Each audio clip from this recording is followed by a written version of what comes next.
नमस्कार दोस्तों, स्वागत है आप सभी का आपके अपने YouTube channel study with Pradeep sir पे। मैं प्रदीप साहू आप सबका स्वागत करता हूं और उम्मीद करता हूं चीज़ें आपको समझ में आ रही होंगी, वीडियो आपको अच्छी लग रही होंगी और आप सभी स्वस्थ होंगे और अच्छे से पढ़ रहे होंगे। तो आज हम इस क्लास को आगे बढ़ाते हैं, उससे पहले आप सभी का बहुत बहुत धन्यवाद। Thanks for your love and support. तो आप सभी का तहे दिल से मैं धन्यवाद करता हूं। और जितने भी बच्चे यहां पर अब वीडियो स्टार्ट करेंगे, हम पहला क्वेश्चन आपको दिख ही रहा होगा। आज हम 14 से 15 क्वेश्चन करेंगे। बहुत इंपॉर्टेंट क्वेश्चन है और बेसिक से हमने स्टार्ट किया है परसेंटेज, तो बेसिक से ही क्वेश्चन स्टार्ट किए हैं बच्चे। तो कोई भी बच्चा वीडियो को बीच में छोड़कर मत जाना। जितना भी है कुछ नहीं फ़र्क पड़ेगा। अगर आप आधा घंटा ज़्यादा जाग लोगे तो कुछ फ़र्क नहीं पड़ेगा। सपने उनके ही पूरे होते हैं जो जागते हैं। सो करके सपने लेने से सपने पूरे नहीं होते। जो जाग करके सपने देखते हैं कि हमें ये करना है, उन्हीं के सपने पूरे होते हैं। ठीक है, तो बने रहिए साथ में, अच्छे से तैयारी करेंगे और सिलेक्शन तक हम लेकर के जाएंगे चीज़ों को। तो हम पढ़ रहे थे परसेंटेज और एक क्लास इसकी हो चुकी है। तो जिस बच्चे ने नहीं देखी है वो डिस्क्रिप्शन में आपको लिंक मिल जाएगा। और जिस बच्चे को पीडीएफ चाहिए, क्वेश्चंस की पीडीएफ चाहिए, सॉल्यूशन की पीडीएफ चाहिए, वो टेलीग्राम ज्वाइन ज़रूर कर लेना। टेलीग्राम पर चैनल आपको ज्वाइन करना है। सबसे पहले टेलीग्राम आप इंस्टॉल करोगे, उस पर आईडी बनाओगे, फिर आपको चैनल सर्च करना है maths by Pradeep Sahu. Maths by Pradeep Sahu ये आपको सर्च करना है और यहाँ पर ज्वाइन कर लेना। आपको सब कुछ मिलेगा, यहाँ पर टेस्ट भी मिलेंगे, क्विज़ भी मिलेंगे। तो साथ साथ आप क्वेश्चन के आंसर करते चलना, क्योंकि बेसिक पार्ट जो हम पढ़ चुके हैं। और क्वेश्चन हमें देखने किस टाइप के क्वेश्चन आते हैं, हर टाइप के क्वेश्चन हम करेंगे। बहुत सी वीडियो बनने वाली है परसेंटेज पे। तो शुरुआत करते हैं बच्चे पहले क्वेश्चन से। पहला क्वेश्चन है आपका, अगर किसी संख्या में 1330 जोड़ दिया जाए तो संख्या का 337 से ही 1/2% बनता है। वास्तविक संख्या ज्ञात करें। ठीक है, if 1330 is added in a number, then number became 337, 1/2% of itself, find the original number। ठीक है, तो मैंने यहाँ पर बिल्कुल 2 लाइन में आपको आंसर मिल जाएगा। किसी 337 से ही 1/2%। फ्रैक्शन क्या होगी, तो इसको मैं लिख सकता हूँ 300% प्लस में 37 से ही 1/2%। 300 अपने आप में क्या होता है, फ्रैक्शन में 3 होगा और 37 से ही 1/2% क्या होगा, तो ये होता है जी 3/8। 1/8 होता है बच्चे 12 से ही 1/2। और अगर उस 12 से ही 1/2 को आप 3 गुना कर दो तो 37 से ही 1/2 आएगा, जो कि 3/8 हो गया। तो 3 कितना, 8 3 24 और 3 27। तो ये हो गया बच्चे 27/8। तो नीचे जो हमने पढ़ा था, नीचे वाला होता है आपकी रियल वैल्यू। रियल वैल्यू कितनी है, 8 है। लेकिन ये कह रहा है कि अगर किसी संख्या में 1330 जोड़ दिया जाए तो वो अपने आप का 337 से, यानी इसमें कितना जोड़ा हमने, 8 में कितना जोड़ा, 8 में हमने जोड़ा जी 19, यानी 19 नहीं, क्वेश्चन क्या कह रहा है, 1330 जोड़ा है। कितना जोड़ा है, 1330 जोड़ा है। ठीक है, तो अब आपको पता है 9 7 63, तो 7 पर यानी ये कट जाएगा जी 70 पे। तो 19 7 133 होता है, ये 70 पे कटेगा। आपको चाहिए वास्तविक संख्या, तो रियल नंबर कौन सा होता है, रियल वैल्यू होती है ये। यानी आपको 8 की वैल्यू चाहिए। 1 की वैल्यू 70 है, 8 की निकालनी है, तो 8 गुना में 70 करोगे, 7 8 56, 560 आ जाएगा। ये आपका आंसर होगा। आप कहोगे पहले वाले में कर चुके हैं जी, पहले वाले में दिखाए थे कि क्वेश्चन इस टाइप से आ सकते हैं। आज भी यहाँ पर ऐसे क्वेश्चन आपको देखने को मिल जाएंगे, लेकिन 1 से 2 बाकी नए क्वेश्चन करेंगे। चलते हैं सेकंड क्वेश्चन पे बच्चे, क्या कहता है देखो।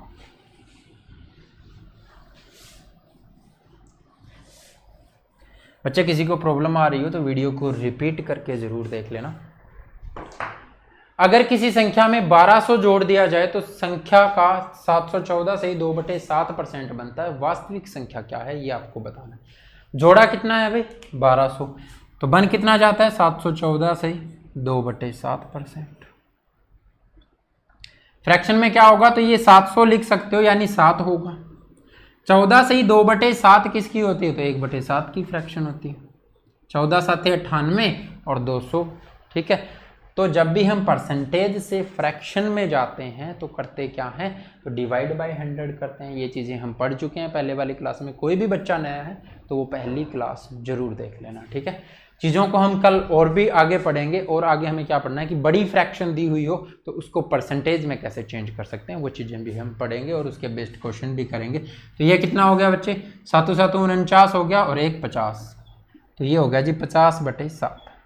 अब ये कहता है कि जी जब अगर संख्या में 1200 जोड़ दिया जाए तो, या अगर ये संख्या है तो इसमें कितना जोड़ा कि उसका 714 सही 2/7% हो गई, यानी इस नंबर का 714 सही 2/7% क्या है, 50 है। तो हमने साथ में कितना जोड़ा, हमने साथ में जोड़ा जी 43। लेकिन क्वेश्चन क्या कह रहा है, क्वेश्चन कह रहा है कि जी 1290, 1200 नहीं है अभी, 1290 जोड़ा है, ठीक है। तो 1290 जोड़ा है, लेकिन यहां पर कह रहा है 43, तो 1 की वैल्यू कितनी आ जाएगी, ये कटेगा 3 पे तो 1 की वैल्यू आ जाएगी 30। आपको 7 की वैल्यू चाहिए तो 7 गुना में 30 करोगे तो कितना हो जाएगा, 210। तो आपके पास वो वास्तविक नंबर आ गया, वो वास्तविक संख्या आ गई, ठीक है। उम्मीद करता हूँ चीज़ें आपको अच्छी लग रही हैं। अगर अच्छी लग रही हैं तो वीडियो को लाइक ज़रूर करना, दोस्तों के साथ शेयर ज़रूर करना बच्चे, ठीक है। आपकी सपोर्ट की बहुत ज़रूरत है, आप सपोर्ट करोगे तभी आप ही का परिवार है, आप ही का चैनल है, आगे बढ़ पाएगा, ठीक है। चलते हैं नेक्स्ट क्वेश्चन पे। 6300 10,800 का कितना प्रतिशत है, 6300 6300 is what percent of 10,800। तो आपको बताना है बच्चे 6300, बिल्कुल सिंपल क्वेश्चन है ये तो। 10,800 का कितना प्रतिशत है, 2 0 से 2 0 यहाँ कट जाएगी, कहीं भी काट लो, यहाँ नहीं काटनी है तो यहाँ काट लो, कोई दिक्कत नहीं, ठीक है। अब इसको किस पर काटेंगे, तो आप 9 पर काटते हो, 9 7 63 और 12 में 108, ठीक है। तो 7/12 आ गया। अगर आपने ये 100 लिखा भी नहीं होता, फ्रैक्शन हमने किसी लिए पढ़ी है, ये 100 ही लिखना है, तो 1/12, तो 7 गुना में 1/12, 1/12 कितना होता है, 12 8 96, 1/3%। 7 8 56 होगा और 7/3 क्या हो जाएगा, 2 से ही 1/3 हो जाएगा, तो 58 सही 1/3% हो जाएगा। ये आपका आंसर आ गया, ठीक है बच्चे। चलते हैं नेक्स्ट क्वेश्चन पे। जो भी आंसर कर रहे हैं बहुत बढ़िया कर रहे हो बच्चे। यदि किसी संख्या के 57 सही 1/7% में 2100 जोड़ दिया जाए तो हमें वह संख्या स्वयं प्राप्त हो जाती है, तो वह संख्या ज्ञात करें। थोड़ा सा अलग टाइप का क्वेश्चन है बच्चे, आपको ध्यान से करना है। किस तरह करना है देखते हैं।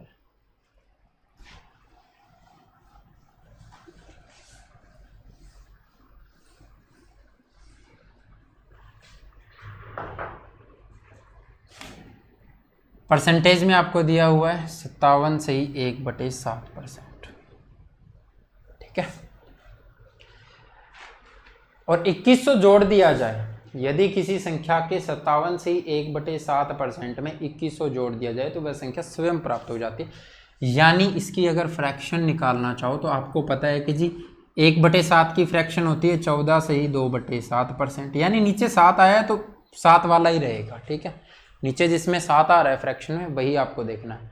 तो 14 को किससे गुना करूं कि वो 57 के नज़दीक पहुंच जाए, तो मैंने कहा जी 4 से गुना कर दो। 14 चौके कितना होगा, 56 होगा, और 4 दूनी कितना होगा, 8 होगा, तो 8/7 करोगे, यानी 1 से ही 1/7 हुआ, तो 57 से ही 1/7 हो गया ना। तो आप कहोगे कि जी ये फ्रैक्शन है 4/7, ठीक है। अब क्वेश्चन क्या कह रहा है वो चीजें ध्यान से समझनी है आपको कि जी जब जो संख्या है उसमें जब 2100 जोड़ा, ठीक है, यदि किसी संख्या के 57 सही 1/7 में इस संख्या का 57 सही 1/7 क्या होगा, 4 होगा, होगा ना। इस संख्या का 57 सही 1/7 क्या होगा, 4 होगा। अब इस 4 में जब वो कह रहा है कि जी 2100 जोड़ा तो वो संख्या स्वयं प्राप्त हो जाती है। तो यहाँ तो संख्या क्या है, यहाँ पर संख्या 7 है बच्चे, और 4 में कितना जोड़ूं कि वो 7 हो जाए, तो 4 में जोड़ना पड़ेगा 3, यानी यहाँ पर अगर 3 जोड़ रहे हैं तो क्वेश्चन कह रहा है कि जी 2100 जोड़ना है, यानी 3 की वैल्यू आपके पास क्या है 2100 है बच्चे। तो 1 की वैल्यू कितनी होगी जी 700 हो जाएगी। तो आपको बताना है कि जी फाइंड द नंबर, तो 7 की वैल्यू कितनी होगी, तो 7 की वैल्यू हो जाएगी जी 700 से गुना कर दो 4900 हो जाएगी, ये आपका आंसर आ जाएगा। ठीक है, बिल्कुल सिंपल और आसान क्वेश्चन है, उम्मीद करता हूँ आपको समझ में आ रहा होगा।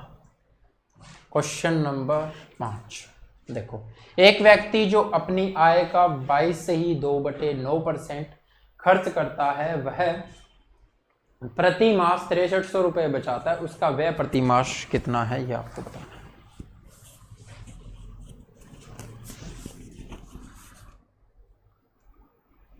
देखो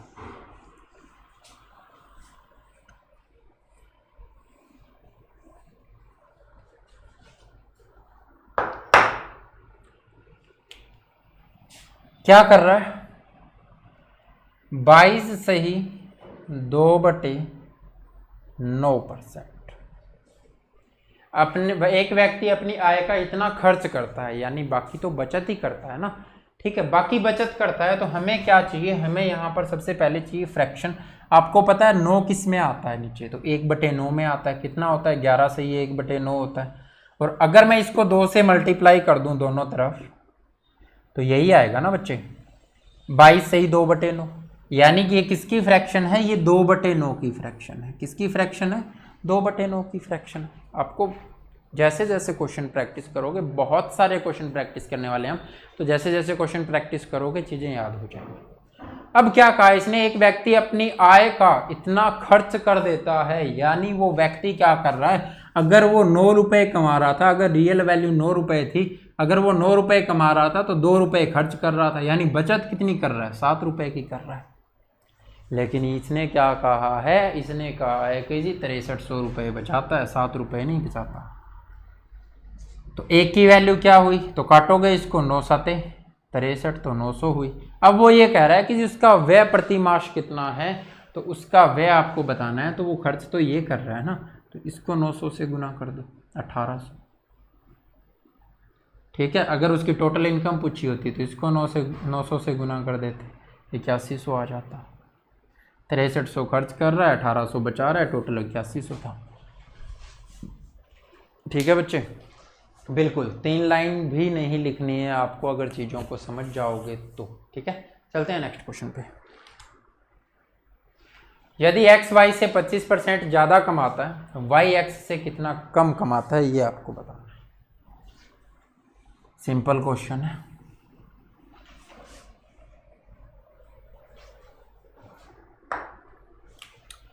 %25 की फ्रैक्शन लिखोगे आप, कितनी होती है, 1/4। एक्स वाई से 25% ज़्यादा कमाता है, यानी y अगर 4 कमा रहा है तो x कितना ज़्यादा कमाएगा, 4 का 25% 1, यानी 5 कमाएगा।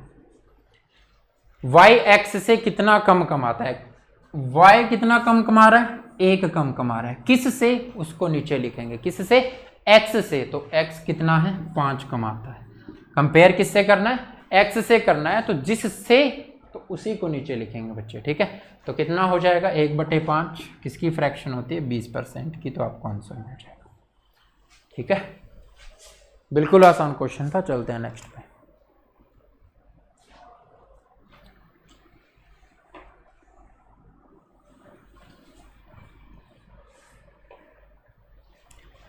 यदि राम राधा से 16 से ही 2/3% कम तनख्वाह पाता है, राधा राम से कितने प्रतिशत ज़्यादा तनख्वाह पाती है, ये आपको बताना है।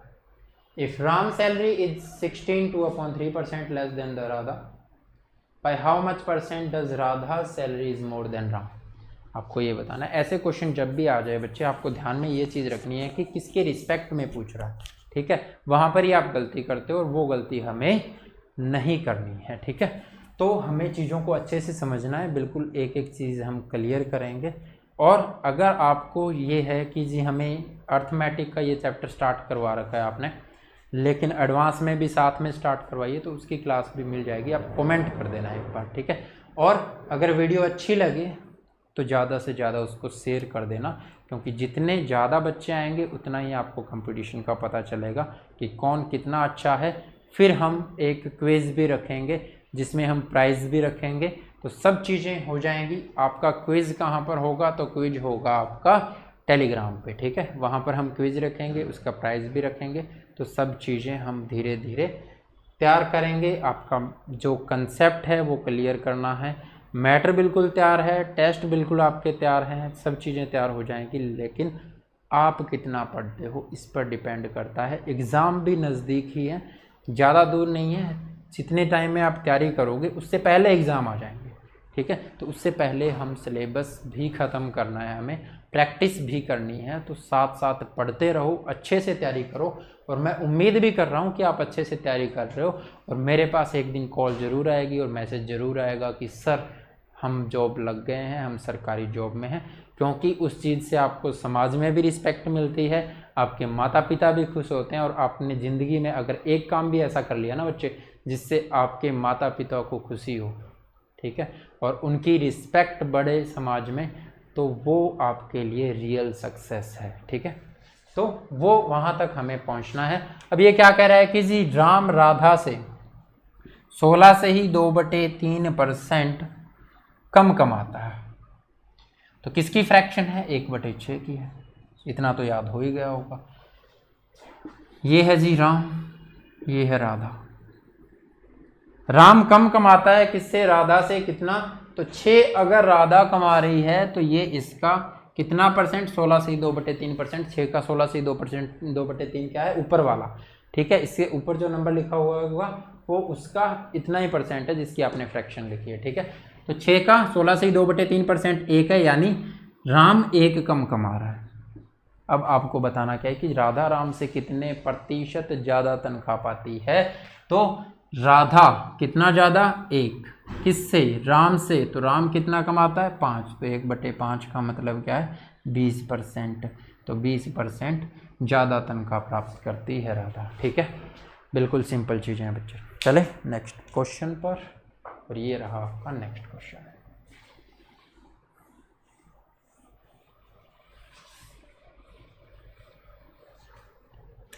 पी क्यू से 6 गुना है, क्यू पी से कितने प्रतिशत कम है? बिल्कुल सिंपल और आसान क्वेश्चन है। पी क्यू से 6 गुना है, यानी ये 1 है तो ये 6 हो जाएगा, ठीक है। तो आपको बताना है क्यू पी से कितने प्रतिशत कम है। क्यू कितना कम है बच्चे? 5। किससे बताना है? तो पी से बताना है। तो पी कितना है? 6 है। तो 5/6, तो 1/6 होता है 16 से ही 2/3। तो 5 से गुना कर दोगे किसको? 16 से ही 2/3 को, तो क्या आएगा? 83 से ही 5 दूनी 10, तो 1/3%, ठीक है। 83 से ही 1/3% आपका क्या हो जाएगा? आंसर हो जाएगा बच्चे। ये है क्वेश्चन नंबर 10। अच्छा क्वेश्चन है, देखते हैं क्या कहता है।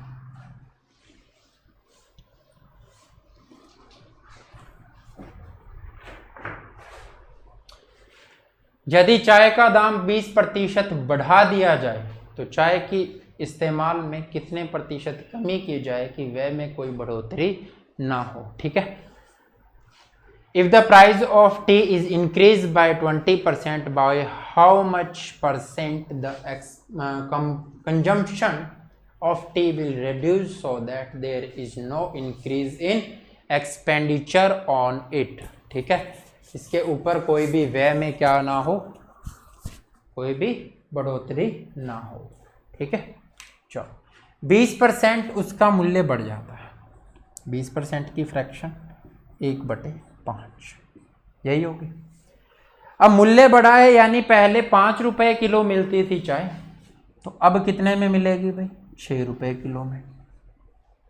अब एक्सपेंडिचर क्या करना है आपको? जो कंजम्पशन है उसको कितना घटाएं कि जो एक्सपेंडिचर है वो सेम रहे, यानी खर्च जो है वो सेम रहे। अगर आप 5 रुपए किलो के हिसाब से पहले 6 किलो चाय लाते थे, तो अब आपको कितनी लानी पड़ेगी? 5, क्योंकि यहाँ भी 30 रुपये होगा और यहाँ भी 30 रुपये होगा, दोनों जगह अब सेम ही रहेगा ना। तो आपको क्या करना पड़ेगा? अब आपको 6 से 5 करना पड़ेगा, तो यहां से आपको क्या देखना था कि जी 5 से 6 हो गया, तो हमें 1 की कमी करनी होगी वापिस किस पर, तो 6 पर। ठीक है, 16 से ही 2/3% की कमी करनी है। ठीक है, और यहाँ से देखना चाहो कि जी अगर हम पहले 6 किलो लेकर के आते थे, अब 5 लेकर के आएंगे। ठीक है, तो 1 की कमी होगी किस पर, शुरुआत वाले पर। ठीक है, किस पर कमी होती है, जो शुरुआत में खपत हो रही थी ना, कमी तो उस पर ही हुई है। ठीक है, तो शुरुआत में खपत हुई, उस पर कमी हुई है, तो 1/6 होगा, वो हो जाएगा 16 से ही 2/3%। चलो एक तरीका और बता देते हैं। आपने ये फ्रैक्शन ना मान करके आपने सीधा मान लिया कि जी हम तो मानेंगे पहले 100 रुपये की खपत होती थी। ठीक है, 20% मूल्य बढ़ गया, 100 रुपये के हिसाब से मिलती थी, अब कितने में मिलेगी, 120 में। यानी अब 100 रुपये की जगह 120 रुपये लगते हैं, हमें इस 100 का ही खर्चा करना है। तो इस 100 का खर्चा करना है, तो 120 में से कितने कम करने होंगे, तो 20 रुपये कम करने होंगे ना। तो 20 रुपये आपको कम करने, लेकिन करने किस पर पड़ेंगे, तो अब 120 रुपये की जो वस्तु है उस पर करने पड़ेंगे ना। तो 20 रुपये की कमी करनी है किस पर, 120 पर। तो आप कहोगे यही वही है भाई 1/6, तो 16 से ही 2/3%। ठीक है, आंसर वही आएगा बच्चे। चलते हैं नेक्स्ट क्वेश्चन पर, क्या कहता है देखो।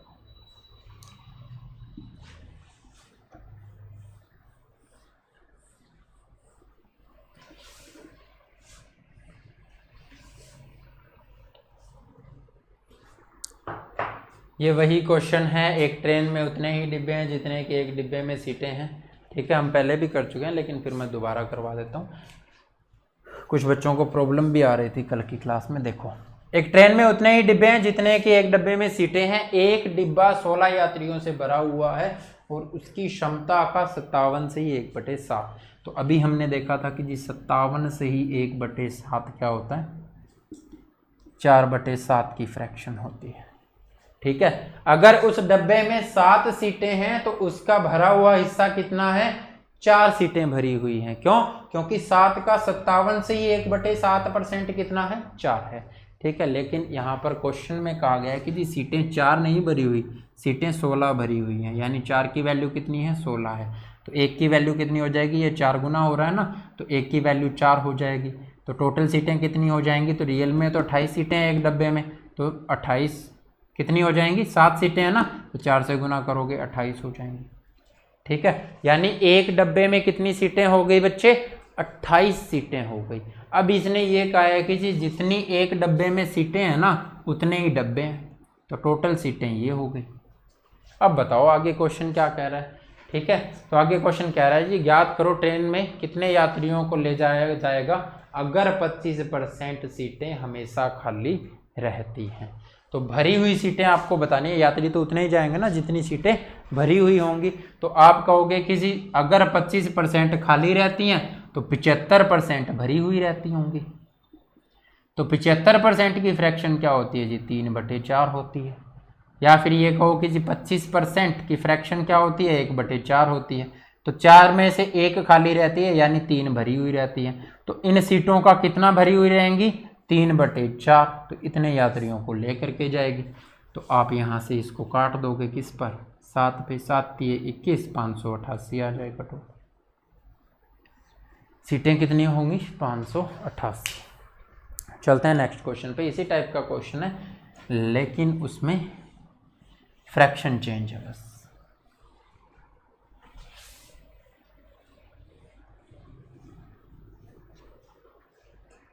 देखो, हाँ, ये कम यात्रियों को लेकर जाने वाली ट्रेन है, यानी सुपर फास्ट होगी भी। ठीक है, जैसे हमें तैयारी भी कैसी हो जाती है, पेपर के नज़दीक आकर के सुपर फास्ट हो जाती है। अब तो हम ये डेली ये सोचते हैं पता नहीं कब होंगे एग्ज़ाम, आज नहीं पढ़ेंगे कल पढ़ेंगे, सो जाते हैं आज, या फिर आज कोई सीरीज़ देख लेते हैं। ठीक है, या फिर मूवी देख लेते हैं। क्यों नेट ख़राब किया क्लास देखने में, इससे अच्छा तो हम मूवी देख लेते हैं, है ना, ऐसा करते हो। लेकिन फिर क्या है, फिर पछताओगे। ठीक है, और फिर पछताए हो तो क्या, जब चिड़िया चुग गई खेत, तो उसके बाद में तो कुछ नहीं होने वाला।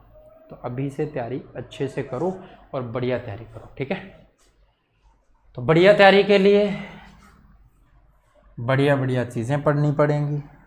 बढ़िया बढ़िया चीज़ें पढ़ने के लिए बढ़िया दिमाग रखना पड़ेगा। तो फालतू की चीज़ें मत सोचो, अच्छा खाओ, अच्छा पियो। पीने का मतलब ये नहीं है कि तुम फीलिंग ले जाओ कि शाम का टाइम है, अब क्लास में सर कह रहे हैं कि जी अच्छा पियो और शुरू हो जाओ, ऐसा कुछ नहीं करना है, ठीक है। आराम से घर में बैठ के पढ़ो, अच्छा दूध पियो, मैंगो शेक बना के पियो, बनाना शेक बना के पियो, ठीक है। उसमें बादाम डालो ताकि याददाश्त अच्छी हो, ठीक है। काजू वगैरह डालो ताकि ताकतवर रहो, ऐसी चीज़ें पीनी है। चलो देखो क्वेश्चन क्या कहता है। एक ट्रेन में उतने ही डब्बे हैं जितने की उसमें सीटें हैं। एक डिब्बा 15 यात्रियों से भरा हुआ है और वो अपनी क्षमता का 71.3/7%, यही है ना भाई। तो ये किसकी फ्रैक्शन होगी? तो नीचे 7 आ रहा है, यानी 1/7 तो रहा होगा।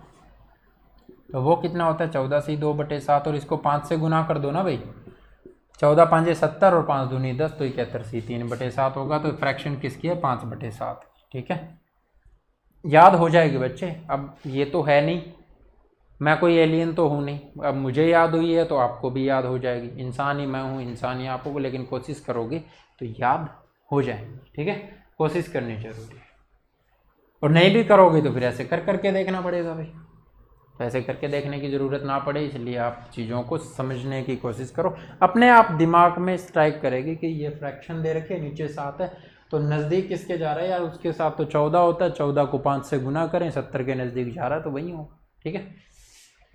15 यात्रियों से भरा हुआ है, और ये यानी अगर उसमें 7 सीटें होती तो 5 भरी हुई होती, क्योंकि 7 का 71 से ही 3/7% 5 होता है, ठीक है। लेकिन ये कह रहा है क्वेश्चन कि जी 15 सीटें भरी हुई है, यानी 1 की वैल्यू क्या आई? 3 आई, तो 7 की वैल्यू कितनी होगी? 21 होगी।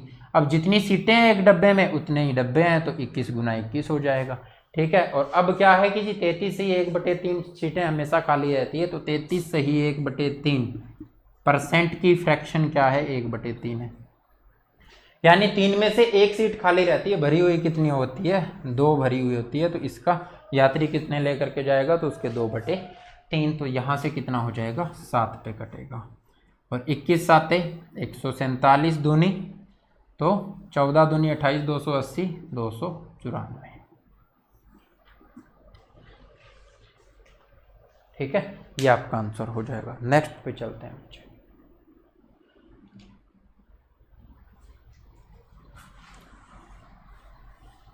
क्वेश्चन नंबर 13 करो भाई, इसका आंसर जल्दी जल्दी आंसर करो, ठीक है। चीज़ें इतनी फास्ट हो जाएंगी, लेकिन एक्यूरेसी का ध्यान रखना। एक्यूरेसी ख़राब नहीं होनी चाहिए। अगर एक्यूरेसी ख़राब हो जाएगी ना बच्चे, तो चीज़ें फास्ट करने का फ़ायदा क्या हुआ? आपने मान लिया कि 30 सेकंड की जगह 5 सेकंड लगाए, लेकिन क्वेश्चन गलत कर दिया, तो आपका नंबर तो 0.25 कट जाएगा। लेकिन अगर आपने 20 सेकंड लगा लिए क्वेश्चन में, 15 सेकंड लगा लिए, या 30 सेकंड भी लगा लिए, तो एक नंबर तो मिला ना। तो एक्यूरेसी इंपॉर्टेंट है पहले, फिर स्पीड, ठीक है। स्पीड बाद में।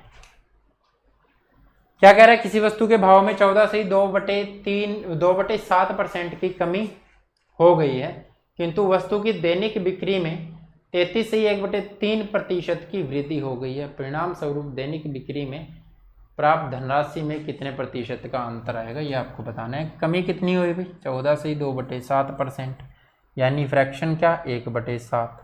ये है क्या? प्रतिशत कमी हो जाती है किसमें? वस्तु के भाव में, ठीक है। तो भाव में जो कमी हुई है, तो अब भाव कितना है? पहले अगर 7 रुपए की वस्तु थी तो 1 रुपए की कमी हो गई, अब 6 रुपए की बची है, ठीक है। अब क्या करना है आपको? तो 33 से ही 1/3% की वृद्धि हो जाती है उसकी बिक्री में। अब अगर भाव की कमी होगी तो वृद्धि भी बढ़ेगी। वृद्धि होगी भी किसमें? बिक्री में। क्यों? क्योंकि सस्ती चीज़ें लोग ज़्यादा खरीदते हैं, ठीक है। लेकिन अब सस्ती खरीदना छोड़ दो, स्वदेशी खरीदना शुरू कर दो, ठीक है। उसी में फ़ायदा है। तो देश को आगे बढ़ाओ, नहीं तो मिडिल इनकम ट्रैप में फंस जाएंगे। और मिडिल इनकम ट्रैप आपको ही पता है क्या चीज़ होती है। अब नहीं पता तो बता देंगे, टेंशन मत लो। अब क्या है उसकी बिक्री? तो पहले अगर 2 चीज़ें बिकती थी, 3 चीज़ें बिकती थी, तो अब कितनी बिकेंगी भाई? 4 बिकेंगी, ठीक है। तो 2 चीज़ें कट रही हैं, काट दो। यहाँ पर कट रहा है ना 2 पे, तो अब क्या हुआ भाई, यहाँ से 7 से 8 हो गया। कितना हो गया? अगर पहले टोटल 7 रुपए की बिक्री होती थी तो अब कितनी हो रही है, यही पूछा है ना कि प्राप्त धनराशि अगर पहले 7 मिलते थे तो अब 8 मिलते हैं, यानी 1 की बढ़ोतरी किस पर, तो पहले वाले पर ही होती है ना 7 पर, तो कितने की हो जाएगी 14 से 2/7%। ये आपका आंसर हो जाएगा। ठीक है, चलते हैं नेक्स्ट क्वेश्चन पे। इस क्वेश्चन का आंसर करो, मैं बताता हूँ आपको। मिडिल इनकम ट्रैप क्या होता है? Middle income trap, middle income trap वो चीज़ें होती है बच्चे जब आपके नीड्स पूरी हो जाएं। ठीक है, आपकी जितनी ज़रूरतें हैं वो पूरी हो जाएं। होता क्या है कि जिसको, अगर आपको गाड़ी खरीदनी है, आज आपने गाड़ी खरीद ली, आप 10 साल तक गाड़ी नहीं खरीदोगे। तो ऐसा इंडिया में हो रहा है कि जब आपको गाड़ी खरीदनी है तो जिन लोगों को गाड़ी खरीदनी थी वो गाड़ी खरीद चुके हैं, अब वो 10 साल तक भी गाड़ी नहीं खरीदेंगे तो खपत कैसे होगी? ठीक है, इसी तरह पहले आप बच्चों के हाथ में देखते थे पार्ले जी बिस्कुट मिलता था, लेकिन अब पार्ले जी बिस्कुट की डिमांड कम हो गई है, तो सीधी सी बात है कि डिमांड कम हो गई है तो सप्लाई भी कम होगी, और सप्लाई कम होगी तो चीज़ें बनेगी कम, और बनेंगी कम तो वर्कर भी कम रखने पड़ेंगे। इसी तरह गाड़ियों के पीछे, अगर गाड़ियाँ पहले एक दिन में 1000 गाड़ियाँ बिकती थी और अब एक दिन में 500 गाड़ियाँ बिकती है, तो पहले अगर एक दिन में 1000 गाड़ियाँ बनती थी तो अब 500 ही बनेगी, तो वहाँ पर वर्कर भी कम हो जाएंगे। तो ये जो सपना होता है ना कि वर्ल्ड फर्स्ट इकोनॉमी बनना है, नंबर 1 इकोनॉमी बनना है, वो अगर उसके अंदर कोई भी रुकावट हो सकती है ना बच्चे, तो वो होता है मिडिल इनकम ट्रैप। यानी जब देश की चीज़ें देश के अंदर ही घूमती हों, यानी आपके देश की चीज़ें आपके देश में ही बिक रही हों, उनकी क्वालिटी इतनी अच्छी ना हो कि वो विदेश में बेची जा सके, तो इसीलिए कहा जाता है कि जी हम मेक इन इंडिया जो चला था वो इसी वजह से कि हम उनकी क्वालिटी सुधार सकें और वो विदेशों में बिक सके। अगर नहीं बिकेगी तो जब देश के लोगों की नीड्स, ज़रूरतें पूरी हो जाएंगी ना बच्चे, तो वो खरीदना बंद कर देंगे, और ख़रीदना बंद कर देंगी तो कंपनियां बनाना बंद कर देगी, और कंपनियां बनाना बंद कर देगी तो एम्प्लॉय को वो क्यों रखेंगी, और एम्प्लॉय को नहीं रखेंगी तो बेरोजगारी बढ़ेगी। जैसे दक्षिणी अफ्रीका के साथ हुआ, ब्राज़ील के साथ हुआ, वो भी नंबर 1 इकनॉमी बन सकते थे अगर मिडिल इनकम ट्रैप में नहीं फंसते। तो हम भी लग रहा है कि उस तरफ जा रहे हैं। इकनॉमी जो कह रही है वो कह रही है कि हम उस तरफ जा रहे हैं। अगर उससे बचाना है देश को तो आप अच्छे से काम कीजिए और आप इन चीज़ों का ध्यान रखिए। ठीक है, तो अगर इसीलिए कहा जाता है किसान की आय हम डबल करेंगे, वजह इसकी यही होती है मिडिल इनकम ट्रैप में जा कर के कहीं ना फंसे। तो मिडिल इनकम ट्रैप में अगर फंस जाते हैं कहीं ना कहीं, तो मिडिल इनकम ट्रैप में फंसने के बाद में क्या होता है बच्चे, बेरोजगारी बढ़ती है, बेरोजगारी के साथ साथ क्राइम भी बढ़ जाते हैं। बेरोजगार लोग और क्या करेंगे, क्राइम भी करेंगे। तो क्राइम बढ़ने की वजह के पीछे, उसके पीछे क्या होती है, बेरोजगारी होती है। ठीक है, तो बेरोजगारी बढ़ती है तो वो मिडिल इनकम ट्रैप की वजह से बढ़ती है। तो उन चीज़ों का आपको ध्यान रखना है कि देश की चीज़ें खरीदो, और जहाँ भी अगर ऐसे लेवल पे पहुँच जाओ तो इन चीज़ों को सुधारने की कोशिश करो। ठीक है, चलो अब क्वेश्चन पे चलते हैं।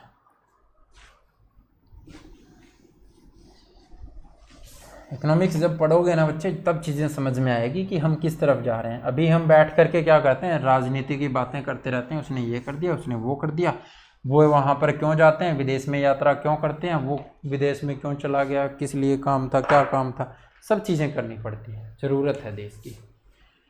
क्वेश्चन क्या कहता है, 33 से 1/3% off the cost of any item decrease but the daily sale of its item increase by 12 से 1/2%। As a result how much percent change is in its daily sale. 33 सही 1/3% डिक्रीज हो रहा है, किसी वस्तु के भाव में कमी आ रही है, यानी 1/3 होगी इसकी फ्रैक्शन, और भाव क्या हो जाएगा, कमी आ रही है, तो पहले 3 रुपए की चीज़ थी अब 2 रुपए में बिकेगी। ठीक है, किंतु वस्तु की दैनिक बिक्री में 12 से ही 1/2% की वृद्धि। बहुत बढ़िया बच्चे, तो दैनिक बिक्री में तो 12 से ही 1/2% की फ्रैक्शन क्या होती है, 1/8 होती है। ठीक है, तो 1/8 है, तो बिक्री में क्या है, वृद्धि हो रही है। अगर चीज़ में रेट में कमी होगी तो इसमें वृद्धि हो जाएगी। तो 8 से क्या हो रहा है, 9 हो रहा है। ठीक है, 8 का 12 से 1/2% 1 होगा, तो 8 से 9 हो जाएगी बिक्री। काट दो जो चीज़ें कट रही है। 4 पे कट रहा है, ये 3 पर कट रहा है, तो यहाँ से 4 थी, अब 3 हो गई, यानी कितने की कमी? 1 की कमी। किस पर? तो शुरुआत वाले पर। किस पर? 4 पर, यानी 25%। टोटल में चेंज कितना हुआ? 25% की कमी हो गई। ठीक है, अगर नहीं भी काटते तो भी चीज़ें तो वही आती ना बच्चे। 8 दिए 24 और 9 दूनी 18। अब भी इनको काट सकते हो, 3 पर कट रहे हैं। ठीक है, 3 पर काटोगे तो ये आएगा 8 और ये आएगा 6, फिर से काटोगे 2 पे तो ये आएगा 4 और वो आएगा 3, क्योंकि 6 से काटोगे तो ये 4 6 के 24 होता है और ये 6 3 18 होता है। ठीक है, नहीं भी काट रहे तो भी कोई दिक्कत नहीं है, आंसर तो भैया आना है कि 24 में बिकती थी पहले चीज़ें, 24 रुपये की सेल होती थी, अब कितनी की हो रही है? 18 रुपये की। तो 6 की कमी किस पर? 24 पर, तो कितनी? 1/4, और वो कितना होता है? 25% होता है। ठीक है, तो ये था आज का आपका अंतिम क्वेश्चन, क्वेश्चन नंबर 14। कल फिर मिलेंगे अच्छे क्वेश्चनों के साथ, तो तब तक पढ़ते रहिए। क्लास कैसी लगी ये ज़रूर बताना, और जो बच्चा नया है वो चैनल को सब्सक्राइब कर लेना, डेली आपको क्लास मिलेगी बच्चे यहाँ पर। और चैनल को सब्सक्राइब कर लेना, बेल आइकन को दबा लेना, अगर किसी ने नहीं दबाया तो उसको प्रेस करना और ऑल पर आपको क्लिक करना है, ताकि आपको वीडियो की नोटिफिकेशन मिलते रहे। कुछ बच्चों की शिकायतें आती है कि जी हमें नोटिफिकेशन नहीं मिलता, तो वो बेल आइकन को नहीं दबाते या फिर ऑल पर क्लिक नहीं करते, उस वजह से नहीं आता। वीडियो अच्छी लगी तो लाइक ज़रूर करना बच्चे, दोस्तों के साथ शेयर ज़रूर करना। आज की वीडियो में इतना ही, कल फिर मिलेंगे अच्छे क्वेश्चनों के साथ। तब तक हंसते रहिए, मुस्कुराते रहिए, स्वस्थ रहिए, और जो ज़रूरी है वो क्या है? पढ़ते रहिए, ताकि हम नौकरी तक पहुंच सकें। तो आज के लिए इतना ही। जय हिंद, जय भारत।